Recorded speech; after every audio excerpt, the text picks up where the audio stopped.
Just be glad for all you have that's in today. Hey everyone, Connie here, and welcome to my blind reaction to Equestria Girls Sunset's Backstage Pass. So I am recording this a few days early, quite a few days early actually, on Tuesday. You are obviously seeing this on Saturday though. So yeah, Sunset's Backstage Pass is the newest Equestria Girls special and is the triumphant return of the Dazzlings. And that's pretty much all I know about it. Though based on the title, I assume it's been kind of what's been built up a little bit with some of the shorts. But I guess we'll just see on that. So yeah, the Dazzlings are back, having not returned in the Equestria Girls universe since their initial appearance in Rainbow Rocks. They've had, they were referenced in the friendship games by having some imagery of them, and they even appeared in the main show in a flashback to when Star Swirl and his team, the other pillars, banished them. But they haven't actually appeared otherwise as characters. And it's been really disappointing because they were easily the best thing about Rainbow Rocks, which is considered by most people to be the best Equestria Girls franchise. Well, the best thing in the Equestria Girls franchise. Movie, short, special, any of them. And so the Dazzlings have been wanted back for a long time. Whether you're a fan of Adagio, Sonata, Aria, or all three as a whole, they've been hugely requested to return, and they haven't. But then a short music video was released called Find the Magic. And it was the Dazzlings showing sometime after the events of Rainbow Rocks, they had been kind of just left on their own to do their own thing, and they had to recapture the magic inside of them. And they discovered, as mentioned in the video, in the music video, that they could find pleasure in small things and even just learn to love what they've got. It was a huge growth moment, and I mentioned when that first came out that I was hoping that that wasn't all we were going to get, because that would be a completely mediocre continuation of the Dazzlings story. I have no issue with the Dazzlings being redeemed, and the way it's done, I actually think it's a fantastic concept. And I hope, again, that is built upon here in the special. I don't know like how big their part's going to be, but I hope it's notable because they need it. I hope it's not just like, oh, the Dazzlings, they still exist. Remember them? You like them, right? I don't want it to be like this just blatantly fan servicey thing. I want them to actually be notable in this special. Otherwise, I don't really know anything about this. I don't know anything about where the story's going to go or any of that jazz. I'm hoping it's good, though, because the last couple specials have not been, if we're being honest. Yeah, they just really dropped the ball lately. And Equestria Girls in general just hasn't been as good since they stopped doing movies and moved more into the show and the specials, the short series, and yeah. I just feel like it's just gone downhill in terms of its quality, which really sucks because the movies were good.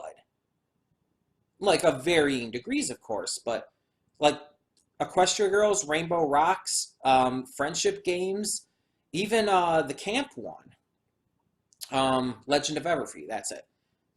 All of those were actually really good, but then afterwards, when they stopped doing actual movies, it felt like they lost their way, like they just didn't know what to do anymore, and then just started doing a bunch of random shit. And some of the ideas were cool, even. Like the idea of Sunset for and her friends, like the entire Forgotten Friendship thing with that. That was a great idea, and it could have held its own movie. And I really think it's disappointing that they relegated that to just a special. But yeah, we're going to hope that this one ends up being good. And with the Dazzlings, I'm really hoping. Now, with the short, the music video, people were some people were questioning how the Dazzlings have their voices, if their gems are still cracked and everything. Because as we saw, when their gems broke at the end of Rainbow Rocks, their voices went with them. It was the key to their power, and as such, the key to their singing ability. However, that doesn't mean that they can't learn how to sing again.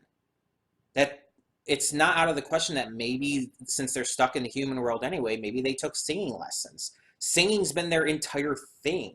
Like that was they even made a joke about that in Rainbow Rocks with Sonata, about how singing is literally their thing.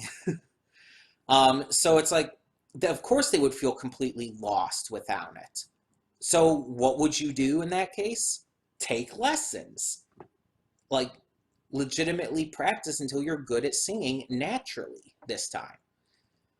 And through that process, you could even see how that could help them, like, truly realize how to better themselves, which definitely was the key theme of the music video. So I'm really interested to see what they do with them here, especially Adagio. She is my favorite of the three. I just really hope, again, that they don't relegate them to like oh, you remembered them? Like a fan service-y bullshit. I want them to actually be relevant, you know? But we'll have to see. We'll have to see. So that being said, we're just going to get on with it. When the screen fades to black, pause this redirect and go to the description below. Follow the link to the reaction, and after you watch it, come back here to the redirect and resume play. Because after it fades to black and then fades back in, everything from that point forward will be my afterthoughts and will contain spoilers to the special. So that being said, thank you so much for tuning in, and I will see you at the reaction. Okay, and we are back, and we'll begin with spoilers in 3, 2, 1, now. Turn on the light because it's darker in here now. So let me get the elephant in the room out of the way first. They did what I was fearing they would. The Dazzlings were used for fan service. They were a red herring in this that really had no need to be here.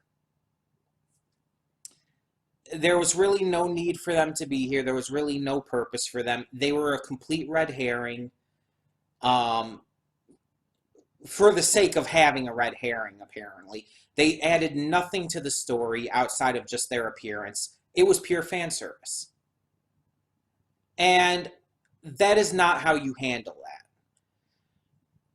that. These three have been wanted to return by the fans for so long, for so many years, and you bring them back in such a disrespectful way.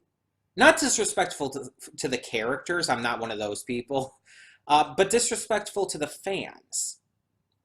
All of us who wanted to see the Dazzlings return for so long, and you give them such a minor, inconsequential part.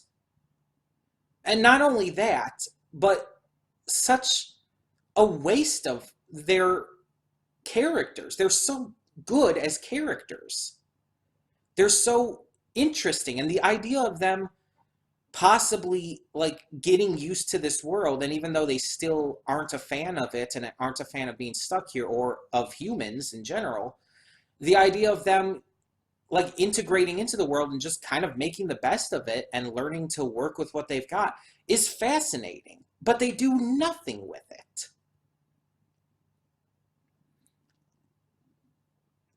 And it's so disappointing. Because it's like after the initial music video for Find the Magic was released, like, I don't remember who, one of the writers or whatnot, came onto Twitter and said, oh, that's not the last you're going to see that with them. They're going to be in an upcoming special. And shortly after that, it was Sunset's Backstage Pass was announced and everything, and yeah. But it's like, yes, they were in it, and they did have speaking roles, and they did have a part to play, but it was so poorly handled. For the most popular characters of the entirety of the Equestria Girls spin-off franchise, the ones who have been wanted to come back more than anyone uh, by the fans, to have it be done like this, it feels like a slap in the face. This is not what we wanted. We didn't just want them to return all willy-nilly in any way. We wanted them to return, to have the focus, to be important, whether they got redeemed or not.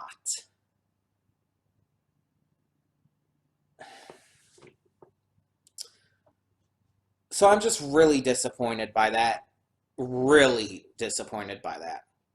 But moving on, the actual story of the special, of all the group going to this music festival and specifically focusing on Sunset and Pinky, and specifically their relationship and how it develops and grows and all the struggles they go through with it.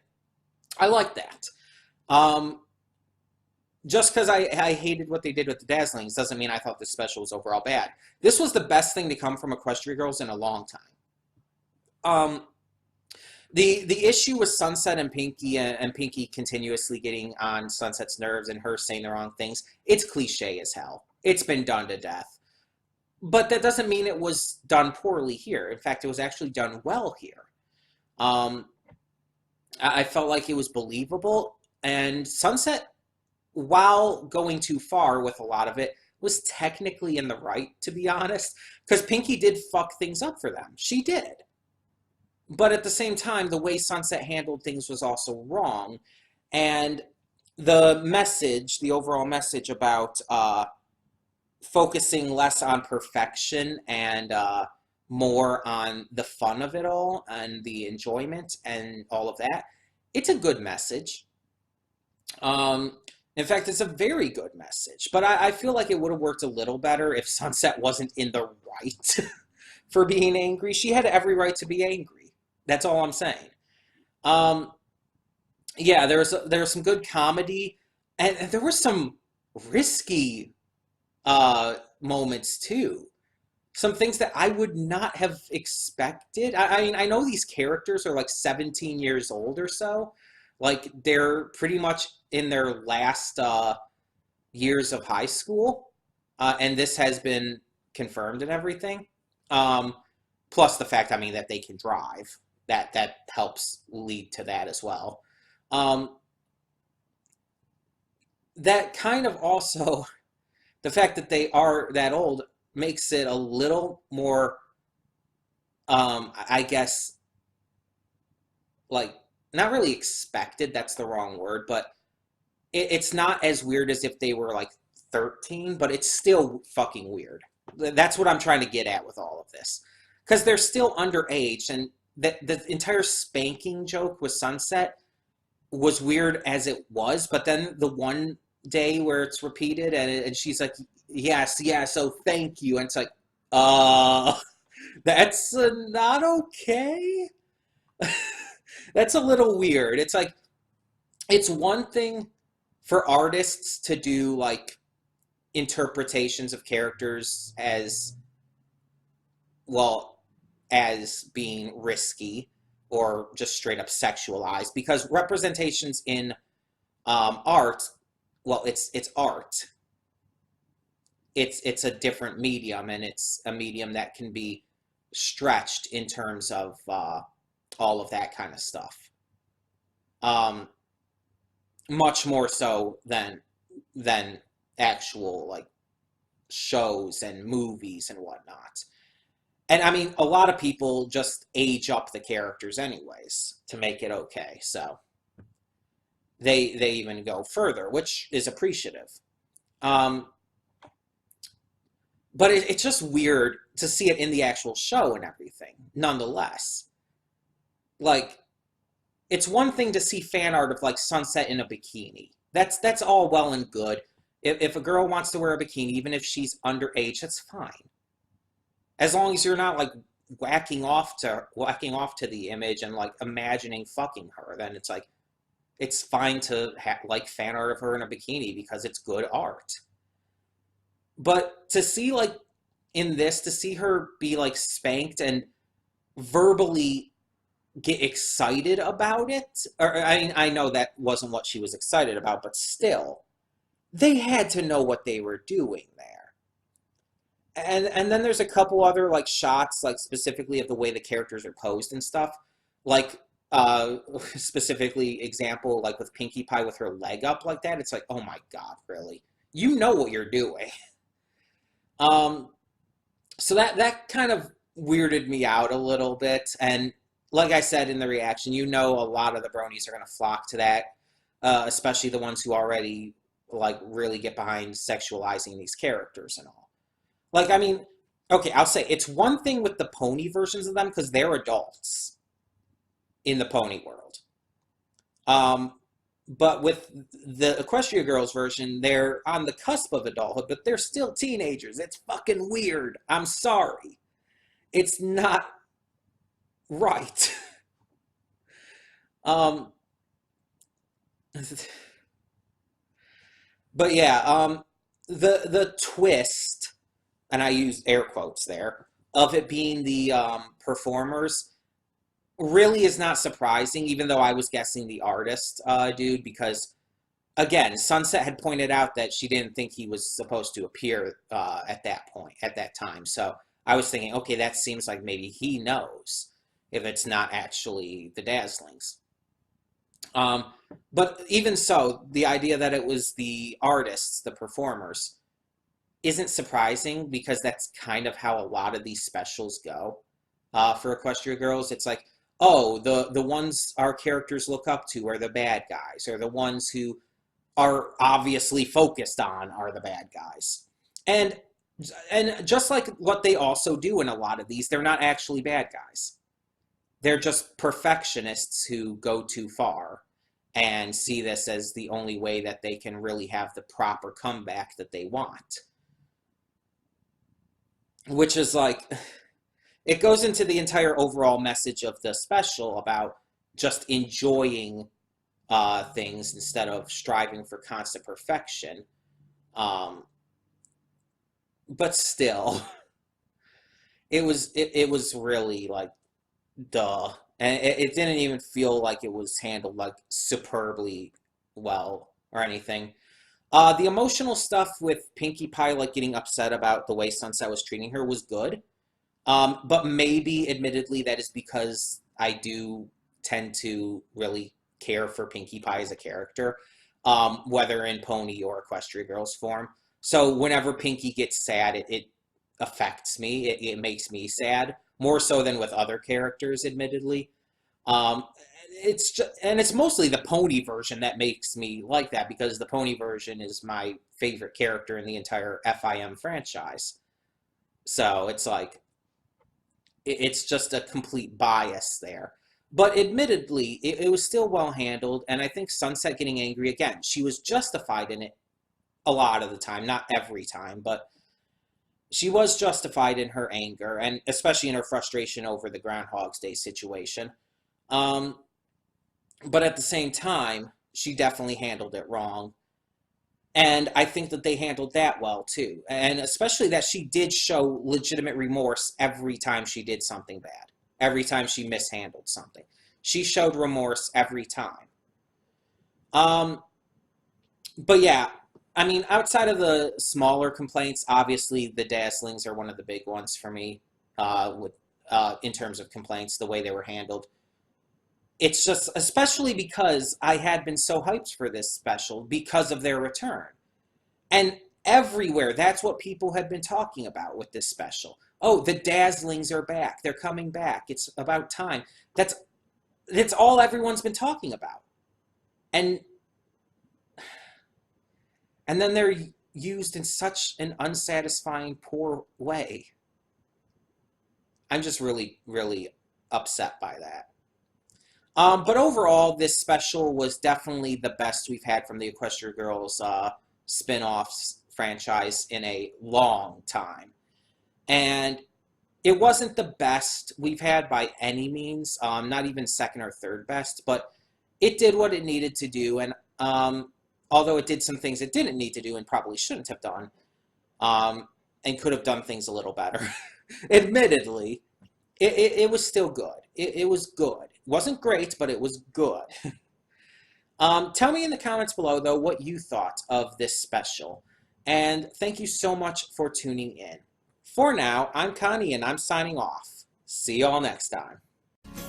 And though you've come through many obstacles,